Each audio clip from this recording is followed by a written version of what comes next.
Assalamualaikum warahmatullahi wabarakatuh.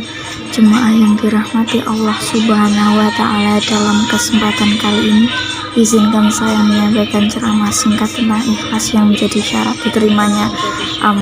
Seperti diketahui, umat Islam dipimpin oleh Allah Subhanahu wa Ta'ala dan Rasulullah Shallallahu Alaihi Wasallam untuk senantiasa perbuatan baik. Berbuat baik sebenarnya adalah inti dari tujuan diturunkannya Islam ke dunia melalui Nabi Muhammad Shallallahu Alaihi Wasallam. Sebagai inti ajaran Islam, tentu sikap baik ini juga harus memiliki dalam pandangan Allah Subhanahu wa Ta'ala, bukan hanya manusia. Jika dipelajari secara mendalam, semua ayat dalam Al-Quran dan tuntunan Nabi Muhammad Shallallahu Alaihi Wasallam dalam sunnah-sunnahnya adalah berisi kebaikan.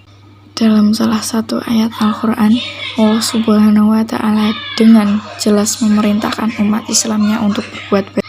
Wa anfiqu fi sabilillahi wa la tukhlibu bi aydikum ila tahlukati wa ahsinu innallaha yuhibbul muhsinin, yang artinya, dan belanjakanlah harta bendamu di jalan Allah, dan janganlah kamu menjatuhkan dirimu sendiri ke dalam kebinasaan. Dan berbuat baiklah, karena sesungguhnya Allah menyukai orang-orang yang berbuat baik. Quran Surat Al-Baqarah ayat 199. Dalam surat yang lain, Allah Subhanahu wa Ta'ala juga memberi kepastian bahwa balasan kebaikan adalah kebaikan juga. Hal jaza'u lil ihsani ilal ihsan, artinya tidak ada balasan kebaikan kecuali kebaikan pula. Quran Surat Ar-Rahman ayat 6. Namun Islam mensyaratkan standar yang tinggi dalam perbuatan baik yang dilakukan. Maksudnya, kebaikan saja tidak cukup karena belum tentu menjadi amal yang diterima oleh Allah Subhanahu wa Ta'ala. Jika tidak cukup dengan kebaikan, lalu apalagi? Islam tidak hanya menuntut untuk berbuat baik, tapi juga harus diiringi dengan rasa ikhlas. Ini menjadi syarat utama diterimanya perbuatan baik yang dilakukan oleh manusia. Ikhlas dalam berbuat baik atau beribadah berarti melakukan semata-mata berharap ridho Allah Subhanahu wa Ta'ala, bukan yang lain. Orang yang ikhlas tidak mengharapkan pujian dari manusia dan tidak pamer karena sudah merasa cukup amal perbuatannya hanya ditunjukkan kepada Allah Subhanahu wa Ta'ala.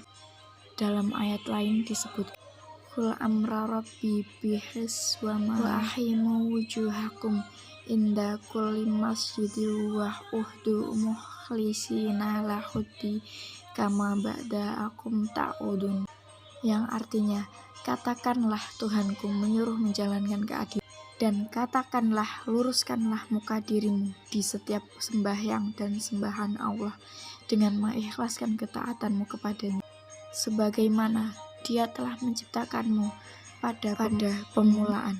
Demikian pula lah kamu akan kembalilah kepadanya. Quran Surat Al-A'raf ayat 29. Jelas sekali diterangkan dalam ayat-ayat tersebut bahwa umat Islam diperintahkan untuk melakukan semua amal perbuatan baik dengan ikhlas. Demikian ceramah tentang ikhlas ini saya sampaikan. Atas perhatiannya saya sampaikan terima kasih. Wassalamualaikum warahmatullahi wabarakatuh.